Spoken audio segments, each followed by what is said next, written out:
Hey friends, welcome to my channel. This is history with Soni और मैं हूं सोनी और आप सबका स्वागत है मेरे इस चैनल पे और मेरे आज के वीडियो में। तो फ्रेंड्स, चलिए आज हम लोग बहुत ही इंटरेस्टिंग फैक्ट डिस्कस करने वाले हैं जिसमें मैं संवतों के ऊपर थोड़े से डिस्कशन करूंगी। ऐसे बहुत से लोग हैं जो संवतों को रूपांतरित करने में थोड़े से हिचकते हैं और थोड़ा सा कंफ्यूजिंग उनको लगता है। उनके लिए मैं ये वीडियो लेके आई हूँ। आई होप आपको पसंद आएगा। इससे जुड़े हुए क्वेश्चन आप कमेंट बॉक्स के थ्रू मुझे बता सकते हो। तो चलिए फ्रेंड्स, शुरू करते हैं। तो फर्स्ट ऑफ ऑल, जो भी लोग मेरे चैनल पे नए हैं और उन्हें चैनल को सब्सक्राइब नहीं किया है वो सब्सक्राइब कर ले और वीडियो को लाइक कर दे। और सब्सक्राइब करने के बाद आपको मेरे जितने भी आने वाले लेसन है और वीडियोस है उसकी नोटिफिकेशन चली जाएगी और कोई भी लेसन मिस नहीं होगा। मेरे चैनल पे मैं मॉक टेस्ट और हिस्ट्री से जुड़े हुए बहुत सारे इंटरेस्टिंग फैक्ट्स, बुक्स, रिव्यूज वगैरह डिस्कस करती हूँ। तो ये सारी चीज़ें आपके लिए यूजफुल होंगी। अगर आप नेट की तैयारी करें हिस्ट्री से तो ये चैनल आपके लिए काफ़ी यूज काम आ सकता है आपके। ठीक है, सबसे पहले मेरे बारे में जान लो कि मैं हूँ सोनी और मैं अनअकैडमी पे वेरीफाइड एजुकेटर हूँ और पिछले 1 साल से अनअकैडमी पे मेरी क्लासेस आ रही हैं। अनअकैडमी पे मेरे बहुत सारे तरीके के कोर्सेज पब्लिश हो चुके हैं, चाहे वो फ्री लेसन्स हो, स्पेशल क्लासेस है या फिर लाइव क्लासेस, जिसमें आपको स्ट्रक्चर्ड कोर्स कराया जाता है पेपर 1 और पेपर 2 का। तो जो लोग क्लासेस ज्वाइन करना चाहते हैं वो अनअकैडमी पे थ्रू माय रेफरल कोड जैसे सोनी1410 के थ्रू ज्वाइन कर सकते हैं। ये कोड आपके लिए इसलिए इम्पोर्टेंट है क्योंकि इसको अप्लाई करने से आपको 10% का डिस्काउंट मिल जाता है। ओके, चलिए शुरू करते हैं आज का सेशन। तो फ्रेंड, जैसा कि आप सब देख सकते हो टाइटल, आज हम लोग ईसवी ईसवी पूर्व डिस्कस करेंगे और शक संवत विक्रम संवत को कैसे बदलते हैं ईसवी में उसको भी देखेंगे। तो सबसे पहले छोटा सा इंट्रोडक्शन ले लेते हैं ईसवी और ईसवी पूर्व के बारे में। तो फ्रेंड्स, ईसवी एनो डोमिनी शब्द का रूपांतरण है एडी, जिसको हम लोग हिंदी में ईसवी पढ़ते हैं इतिहास की किताब में।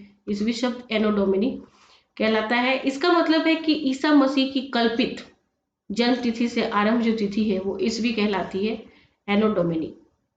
बात करते हैं अगर ईसवी पूर्व की, तो इसका मतलब है, इसको हम लोग बेसिकली बिफोर क्राइस्ट के तौर पे कहते हैं संक्षिप्त रूप में। इसका मतलब है ईसा मसीह के कल्पित जन्म के वर्ष से पूर्व के वर्षों में जो घटनाएं घटी है वो ईसवी पूर्व की घटनाएं कहलाती है। ठीक है, तो ये एक छोटा सा इंट्रोडक्शन था। आई थिंक सबको पता है इसके बारे में, बट जो लेसन हम लोग डिस्कस करने जा रहे हैं उसके लिए ज़रूरी है कि थोड़ा सा इसके बारे में डिस्कशन कर लिया जाए। वर्तमान समय में कई इतिहासकार बीसी की जगह बीसीई, ठीक है, मतलब कि बिफोर कॉमन एरा का प्रयोग करते हैं और एडी की जगह बीसी एडी की जगह सीई कॉमन एरा का प्रयोग करते हैं। ठीक है, तो ये थोड़ा सा चेंज हुआ है आजकल। वर्तमान समय में अगर आपको किताबों में मिल जाता है बीसी मतलब ईसवी पूर्व, बिफोर कॉमन एरा, ईसा के जन्म से पूर्व, एडी एनो डोमिनी ईसवी या फिर कॉमन एरा। ठीक है, तो ये छोटा सा चेंज है जो आपको देखना होगा, बहुत सारी किताबों में आपने देखा भी होगा। अब आते हैं मुद्दे पे कि ईसवी को विक्रम संवत में कैसे परिवर्तित करें। ओके, तो हम लोग एग्जाम्पल के थ्रू इसको समझने की कोशिश करेंगे। तो फ्रेंड्स, सबसे पहले तो जान लें कि विक्रम संवत को 2-3 नामों से जाना गया है। इसको कृत संवत, मालव संवत और सतयुग संवत, 3 नामों से और जानते हैं। और इसका टाइम पीरियड है 57 ईस्वी पूर्व। ठीक है, अब हमको ये विक्रम संवत जो है वो 57 ईस्वी पूर्व का डेट है। इसको हम लोगों को बदलना है कि ईस्वी में, या फिर ईस्वी को फिर से विक्रम संवत में कैसे हम लोग बदलेंगे। तो फ्रेंड, जैसा कि मैंने एक छोटा सा एक यहाँ पे टाइमलाइन बनाने की कोशिश की है। इस डॉट को मान लेते हैं ईसा का जन्म तिथि, ईसा की जन्म तिथि मान लेते हैं, जन्म तिथि मान लेते हैं। उसके बाद ऐसे हम लोग आगे बढ़ते हैं, जैसे 50 वर्ष बढ़े, 100 वर्ष बढ़े, 500 वर्ष, फिर 1000 वर्ष। ठीक है, और जब हम पीछे जाते हैं तो ये 50 वर्ष, 100 वर्ष, 1000 वर्ष, है ना। तो हम लोग क्या बोलते हैं, हम लोग बोलते हैं कि 50 ईस्वी पूर्व, 1000 ईस्वी पूर्व। ठीक है, और ऐसे बोलते हैं ईस्वी। 500 ईस्वी, 1000 ईस्वी, इस तरीके से ईस्वी बोलते हैं। अब हम लोग को बोलना है, बेसिकली डिस्कस करना है कि ईस्वी को विक्रम संवत में कैसे बदले। तो फ्रेंड्स, जैसे कि एग्जांपल के तौर पे हम लोग मान लेते हैं 2020 को, ठीक है। 2020 है ईस्वी, इसको हम लोगों को कन्वर्ट करना है विक्रम संवत में, ठीक है। तो विक्रम संवत की शुरुआत मैंने आपको बताई कि 57 ईस्वी पूर्व में विक्रम संवत शुरू ही हुआ है। तो मान लो ये 57 है, इसको थोड़ा सा, इसको 57 मान लो आप, ये हो गया आपका 57 ईस्वी पूर्व, मतलब कि ईसा के जन्म के 57 साल पहले ये विक्रम संवत की शुरुआत हो गई है, ठीक है। और आपने निकालना है 2020 को कन्वर्ट करना है विक्रम संवत में। तो आप कैसे निकालोगे?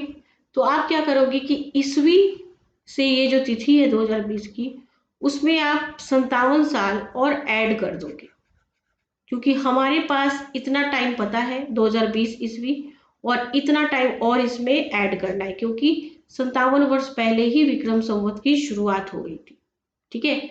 तो आप ऐड कर दोगे 2020 में, प्लस कर दोगे 57, तो आपका आंसर आ जाएगा 2077, ठीक है। तो ये 2077 आपका क्या हो गया? विक्रम संवत। तो ईस्वी को आपने विक्रम संवत में बदल दिया है, ठीक है। तो ये आपका आंसर हो जाएगा। ओके, आई थिंक ये क्लियर हो गया है। फिर भी अगर आपके कोई क्वेश्चन हो तो मुझे बताइएगा। अब बात करते हैं नेक्स्ट, ईस्वी सन को शक संवत में कैसे बदले। अब शक संवत के बारे में थोड़ा सा जान लेते हैं कि शक संवत क्या है। तो फ्रेंड्स, शक संवत की शुरुआत ही हुई है 78 ईस्वी, इसकी शुरुआत हुई है ईस्वी में, ओके। और इसकी शुरुआत की थी राजा कुषाण वंश के राजा कनिष्क ने, जब वो राज्यारोहण उन्होंने किया था, तो राज्यारोहण के उपलक्ष्य में उन्होंने इसकी शुरुआत की थी। इसको कुषाण वंश के शासक ने तो शुरू किया है, लेकिन इसको हम लोग शक संवत इसलिए बोलते हैं क्योंकि शक शासकों ने इसका अत्यधिक प्रयोग किया है, इसलिए इसको शक संवत के नाम से भी जाना जाता है, ओके। आपको पता है कि इसे राष्ट्रीय संवत के रूप में भी स्वीकार किया गया है। 1957 में भारत सरकार द्वारा इसको राष्ट्रीय संवत के रूप में मान्यता दी गई है, स्वीकार किया गया है, ठीक है। तो ये शक संवत शुरू ही हुआ है 78 ईस्वी, मतलब कि ये स्टार्ट हुआ है 78 ईस्वी से, यहाँ ईस्वी पूर्व की कोई बात नहीं हो रही है, ठीक है। ये 78 ईस्वी से शुरू हुआ है। और अगर विक्रम संवत को भी इसी टाइम लाइन पे समझने की कोशिश करें तो ये ईस्वी पूर्व, मतलब कि 57 साल पहले ईसा के जन्म से, ये ईसा का जन्म है और इसके 57 वर्ष पूर्व से ये शुरू हो गया है। तो ये हो गया विक्रम संवत और ये हो गया शक संवत, ठीक है। अब हम लोगों को शक संवत को कन्वर्ट करना है ईस्वी में, ठीक है। अब ईस्वी आजकल इस साल का ही एग्जांपल के तौर पे लेंगे, जैसे कि 2020, ठीक है। 2020 को हम लोगों को कन्वर्ट करना है शक संवत में। तो 2020 हमारे पास समय है, वो एक पूरा समय है ईस्वी, जब से ईसा का जन्म हुआ है तब से अब इस ईयर का समय है 2020, और हमें बदलना है शक संवत में।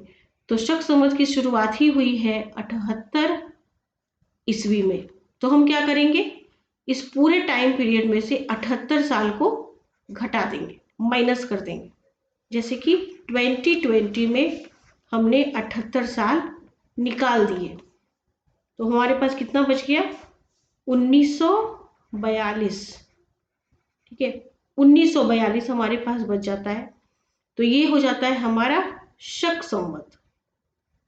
तो वर्तमान समय में अगर आपसे पूछा जाए कि 2020 जो ईस्वी में है उसको आप शक संवत में कैसे बदलोगे और कितना आएगा, तो आप इसमें से माइनस कर दोगे 78 साल, तो ये हो जाएगा 1942। क्लियर है? तो इस तरीके से हम शक संवत निकाल सकते हैं और विक्रम संवत निकाल सकते हैं। अब इसको एक क्वेश्चन के थ्रू समझने की कोशिश करते हैं, जो कि प्रीवियस ईयर का क्वेश्चन है, ठीक है। ये क्वेश्चन है आपका नवंबर 17 का सेकंड पेपर का ये क्वेश्चन है, जहां तक मुझे याद आ रहा है, ठीक है। इसको समझने की कोशिश करते हैं कि भाई शक संवत और विक्रम संवत के आरंभ में कितने वर्षों का अंतर है। तो छोटा सा यहाँ पे समझने की कोशिश करते टाइम लाइन के थ्रू। अभी एक लाइन खींचा, यहाँ इसको एक मानक बता दिया डेट, ईसा का जन्म, ठीक है, ईसा का जन्म हुआ है। और उसके बाद शक संवत की शुरुआत हो गई है 78 ईस्वी में, और विक्रम संवत की शुरुआत ईसा के जन्म से पहले ही हो गई है 57 ईस्वी पूर्व। अब दोनों का अंतर पूछ रहे हैं, ठीक है। तो ये पूरा आपको पूछा जा रहा है कि इनके शक संवत और विक्रम संवत के आरंभ के बीच कितने वर्षों का अंतर है। तो आप क्या कर दोगे, दोनों को प्लस कर दोगे, ये भी काउंट करना है, ये भी काउंट करना है, इसको भी प्लस कर दो, इसको भी प्लस कर दो, तो आपका आंसर आ जाएगा 135 वर्ष, ठीक है। 135 वर्ष, ये आपका सही आंसर होगा, ठीक है। तो ये आपका ऑप्शन था। तो ये PYQ है फ्रेंड्स, प्रीवियस ईयर का क्वेश्चन है, और हो सकता है आपको इस तरीके से, इस तरह के बेस्ड क्वेश्चन आपको इस बार भी पूछे जाए, क्योंकि नेट के एग्जाम में कहीं से भी क्वेश्चन पूछे जा सकते हैं, ठीक है। अब इसी तरीके से आपसे अगर पूछा जाए कि भाई गुप्त संवत और शक संवत में कितने वर्षों का अंतर है, तो गुप्त संवत शुरू हुआ है 319 ईस्वी से, ठीक है। तो उसी के अकॉर्डिंग आप क्या करोगे, 319 ईस्वी है और उसमें आप 78 वर्ष है ना, तो उसी के अकॉर्डिंग उसको माइनस करके निकाल लोगे, तो आपको आंसर मिल जाएगा 241 वर्षों का अंतर है। तो ये सारी चीज़ें हैं फ्रेंड्स, कोशिश करिएगा कि ऐसे क्वेश्चंस को आप लोग सॉल्व कर सको, और ऐसी चीज़ों को ऐसे मैथ्स पे बेस्ड क्वेश्चन भी कभी कभी एग्जाम में पूछे जा सकते हैं, क्योंकि NTA नेट का पैटर्न ऐसा है कि कहीं से भी एग्जाम में किसी भी तरीके से हिस्ट्री के किसी भी पोर्शन से चीज़ें पूछी जा सकती हैं। तो आई होप आपको आज का वीडियो पसंद आया होगा और चीज़ें समझ में आई होंगी जो मैंने समझाने की कोशिश की है। और जो लोग अनअकैडमी ज्वाइन करना चाहते हैं, वो अनअकैडमी सबसे पहले, अगर आपके पास अनअकैडमी लर्निंग ऐप नहीं है तो उसको डाउनलोड कर लो, और NTA नेट की कैटेगरी सेलेक्ट करो और सोनी कुमारी सर्च करोगे तो मेरे प्रोफाइल पे पहुंच जाओगे। वहाँ पे मुझे फॉलो कर सकते हो, फॉलो करने के बाद मैसेज कर सकते हो।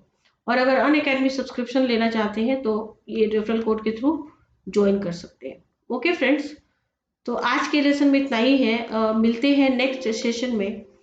तब तक के लिए बाय फ्रेंड्स।